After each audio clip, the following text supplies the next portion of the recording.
Bob Weir of the Grateful Dead passed away, and I see Jason's wearing a Bertha shirt to, to honor Bob in his memory. How are you doing, Jason? You still grieving? Well, I didn't mean to say it like that. How you doing, Jason? It was a big part of your life, the Grateful Dead.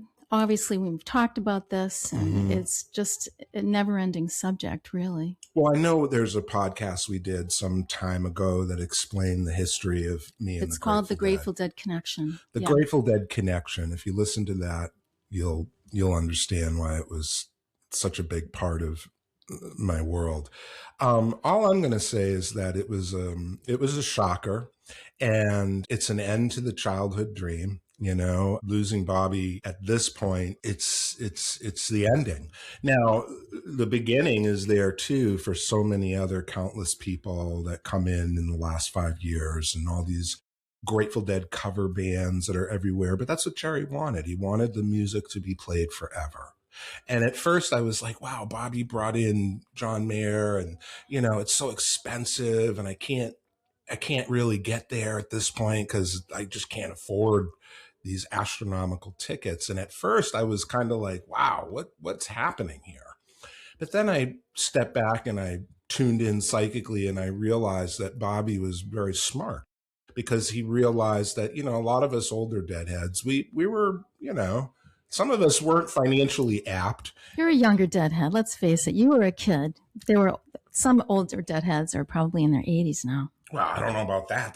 Bobby was only 78, so I don't know. Listen, just because he was 19 or 16 or however old he was when it started doesn't mean the fans weren't in their 20s and 30s. Well, he's not the oldest Deadhead. Well, he's not, but the reality of, him pulling in Mayer, it actually did a service, because it also brought in a lot of other people. It was like new blood was coming in, and the Dead culture needed that. It needed to have some new to forward it into the future.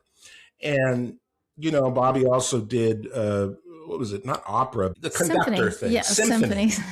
So Jerry would have been proud, because the music and the storytelling went into symphony. It went into more elitist kind of areas, and allows for the music to carry on. And that was Bobby's trajectory all along. And there's some really, really good cover bands too. And I say that because in order to cover the Grateful Dead, you've got to be a really good musician, right? You do. So, I've enjoyed watching some Dead cover bands. I've only seen the Dead once, and it was Dead and Company with you at Fenway.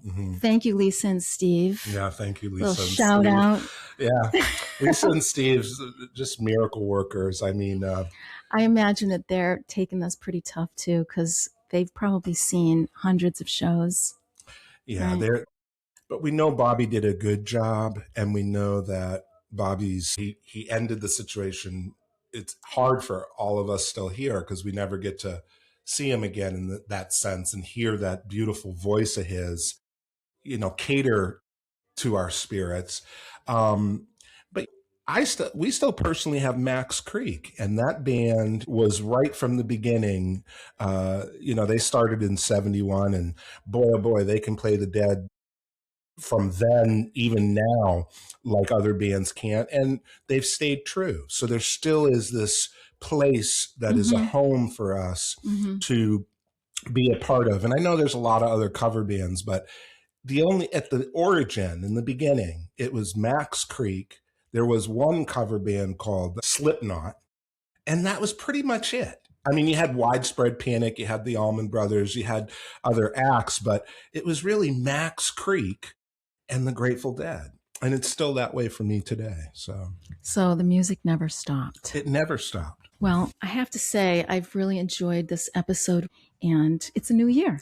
It is a new year. And it's a 1 year, right? It's 2026. Yep. So I'm looking forward to some good things happening this year. Very progressive things for all of us. Well, and I say salute to Bob Weir, and thank you, Lisa and Steve, for bringing me to that show. I think it was in Connecticut, or it might have been New York. I can't remember the exact location. Connecticut, I think, but you got me in the front row, and I was able to see Bobby up close like I had never seen him in Wolf my Brothers. life. The Wolf Brothers. Yeah. It was amazing, you know. So, bon voyage.